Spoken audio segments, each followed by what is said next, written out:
it okay?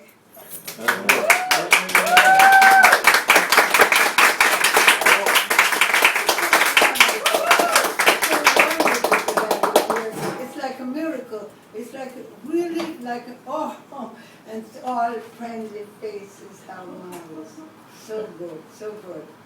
My first show was in English, and my last show, which is this one, is going to be in English also.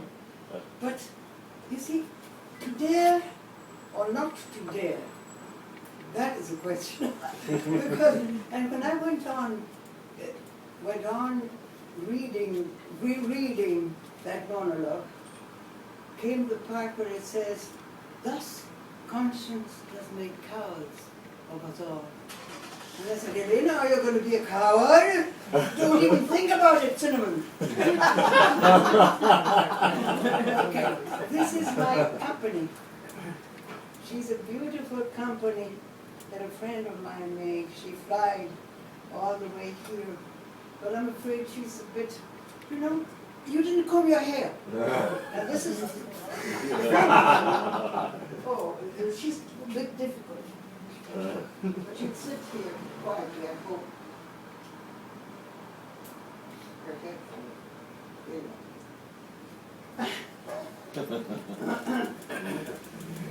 So as I cannot be a coward anywhere at all, I said, what can I call you? I offer you lean streets, desperate sunsets, the moon of the jagged suburbs, the bitterness of a man who has looked long and long at the lonely moon. I offer you the kernel of myself, which I have saved somehow, that central heart that deals not with words, traffics not with dreams, and is untouched by time, by joy, by unpleasantness. I offer you the memory of a yellow rose seen at sunset, years before you were born. I offer you news of yourselves, reliable and extraordinary news of yourselves. I can give you my loneliness, my darkness, the hunger of my heart. I'm trying to bribe you with inconvenience, with danger, with defeat. Oh my God. And this was written by what you should clap here. Written by Jorge Luis Borges, which most of you must know very well. A great author in Spanish. Not only a great Argentine author, but a great, and she's reading him in English. And he wrote this poem in English. I don't do translations. I can't. I think poetry has, there's a lot to say about poetry, because one thing is to read it for yourself, or to share it with friends, just reading and that thing. And another thing quite different is to say it before an audience. So I had to fight a lot. This was really hard for me.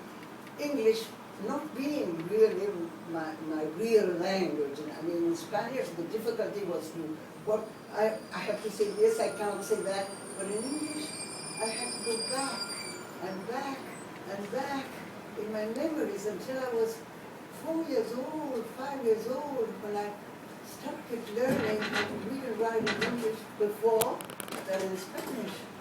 And that was difficult and hard. Anyway, when Borges wrote this, I was 8 years old, and my father used to take us to lunch on Sundays to my great aunts, his aunts, which were many. It was a very, very big apartment. And crossing the hallway, A and B, were with Borges lived there with his mother, Leoncita, and I got to meet him there when I was 8 years old. Of course, I didn't even understand who I was meeting. And in those days, Borges wasn't Borges. He was Georgian. They called him Georgian. And those lunches. It was not that I was meeting Borges. Because being 8 years old and knowing nothing about nothing, and go to that view. But my great aunts were so special. They were Catholics, you know, but really Catholic, pious, going to Mass every Sunday, going to communion and all sorts. And my father was a complete atheist. And they called him the Moor. And they would argue passionately. And I, being 80 years old, I didn't know what they were talking about very much. I was crazy with the tones of their voices. It was so interesting, and the place was so interesting. It had high benches, at least they seemed high to me, with ferns falling almost to the ground, pots with ferns. And then when the time of the coffee came, they brought an enormous tray with a bowl of water and fire underneath. And that seemed to me like an alchemist chemistry. I was fascinated. I loved those lunches. I loved those aunts. The apartment was beautiful, and Borges was just in front. So we had the chance. He was a good friend of my father's too. I knew my father there on the sad height. Curse, bless me now with your fierce tears, I pray. Do not go gentle into that good night. Rage against the dying of light. That's what I do. I go to sleep like the hens when the sun goes down. I wake up early in the morning when the sun rises, and it's very good. What are you doing standing over there? Come and sit up here. He's afraid to fall asleep.